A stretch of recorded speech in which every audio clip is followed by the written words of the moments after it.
श्री स्वामी समर्थ सर्वांवर स्वामी कृपा कायम असावी हीच स्वामीचरणी प्रार्थना. आयुष्यात एक गोष्ट परफेक्ट डोक्यात बसवून घ्या. आयुष्यात खूप उशीर झाला, खूप घाई झाली असं काही नसतं. जे जेव्हा व्हायचं असतं ते तेव्हाच होतं. उगाच जास्त विचार करू नका. जे आहे ते स्वीकार करा. आत्ता जी परिस्थिती आहे त्यावरून घाईत निर्णय घेऊ नका. जी गोष्ट तुमच्या आयुष्यात घडली आहे ती एक्सेप्ट करा. कारण विचार करून तू फक्त स्वतःचा वेळ वाया घालवत आहेस. स्वतःला दोष देऊ नकोस. जे वाईट व्हायचं होतं ते होऊन गेलं. आता पुढे काय करायचं आहे याचा विचार कर. आता डोळे पुस आणि समोर बघ.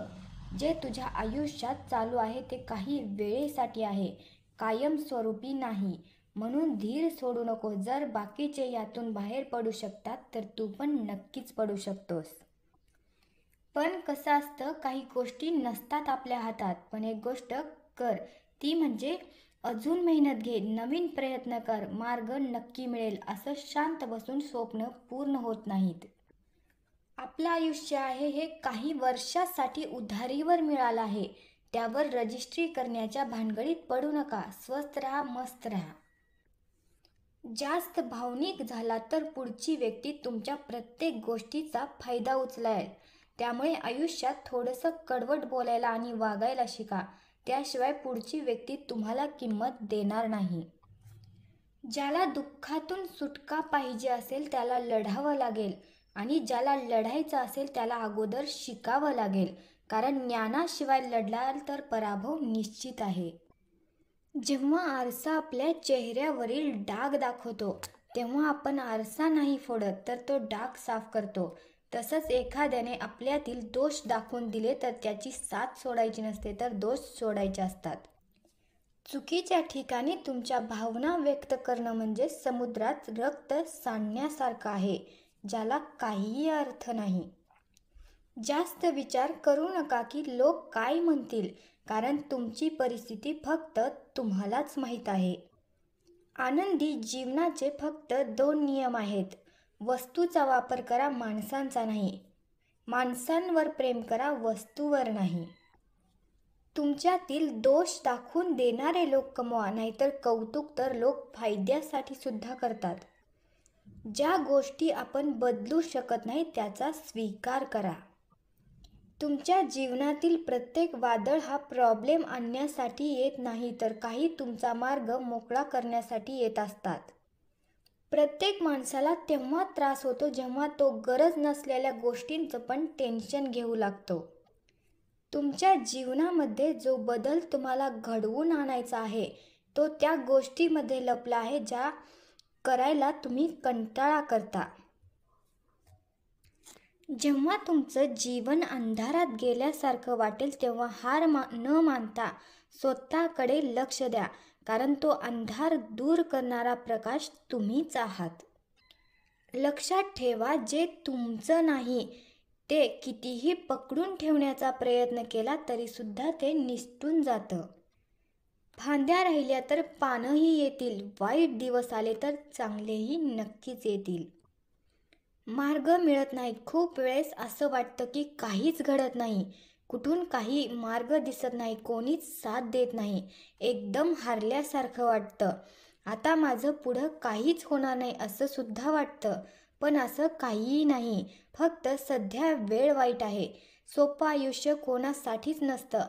प्रत्येकाला यातून जावंच लागतं. काही वेळ लागतो. काही जण लवकर बाहेर येतात तर काही जणांना वेळ लागतो. पण ठीक आहे, वाईट काळ चालू आहे पण तुम्ही यातून लवकरच बाहेर पडाल. फक्त हार मानू नका. प्रारब्ध म्हणजे नशीब किंवा भाग्य असा अर्थ होत नाही. आपल्या वागण्या बोलण्यातून आणि कृतीतून आपण आपलं प्रारब्ध घडवत असतो. कर्म हे सर्वश्रेष्ठ असतं. आपले कर्म जर चांगले असतील तर प्रारब्ध निश्चितच चांगलं असेल. आपण कोणाचं वाईट केलं नाही तर आपलं वाईट होऊच शकत नाही. हा विश्वास स्वतःला रुजवून बघा. जीवनात हवा तो बदल नक्की जाणवेल. आणखीन एक गोष्ट लक्षात ठेवा, स्वामी म्हणतात प्रत्येक योग्य गोष्टीच्या पाठीशी आम्ही सदैव असतो. कितीही काळोख असला तरीही घाबरू नका. स्वामी आहेत सोबत हे कधी विसरू नका. माणूस सर्व काही कॉपी करू शकतो, पण नशीब नाही. एखाद्या सत्कार्याला श्रीगुरू नकारात्मक संकेत देत असतील तर ह्याचा अर्थ त्या नियोजनात काहीतरी त्रुटी आहेत असा होतो. आपल्याला त्या त्रुटी दूर करून पुन्हा कार्यारंभ करायचा आहे. लक्षात ठेवा, हळूहळू मिळालेल्या यशामुळे चांगले व्यक्तिमत्व घडते, तर पटकन मिळालेल्या यशामुळे अहंकार वाढतो. स्वामी म्हणतात, असलेल्या गोष्टीत रमता आलं की नसलेल्या गोष्टीची हुरहुर लागत नाही. लक्षात ठेवा, प्रत्येक चुकीच्या कामाचा हिशोब नियती आपल्याकडून नकळत वसूल करत असते. बाळा, वेळ आली आहे नशीब इच्छेवर व भोग कर्मांवर स्वार होणार. स्वतःवर विश्वास ठेवा आणि स्वामींवर श्रद्धा ठेवा. कधीच काही कमी पडणार नाही. जो गुरुला वंदन करतो त्याला आभाळाची उंची लागते. फळाची अपेक्षा करू नका. सत्कर्म कधीच वाया जात नाही. आपण जोपर्यंत काही करत नाही तोपर्यंत सर्व अशक्यच वाटतं. मनुष्य जितका आजाराने थकत नाही त्यापेक्षा जास्त अतिविचाराने थकतो. म्हणून अतिविचार टाळा आणि नेहमी आनंदी राहा.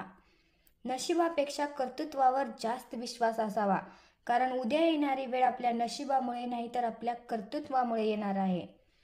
पाणी धावतं म्हणून त्याला मार्ग सापडतो. त्याचप्रमाणे जो प्रयत्न करतो त्याला यशाचा आणि आनंदाची वाट सापडते. आयुष्यात संपण्यासारखं काहीच नाही. एक नवीन सुरुवात तुझी वाट बघत आहे. नाही जमणार असा विचार करत बसण्यापेक्षा एकदा करून बघ.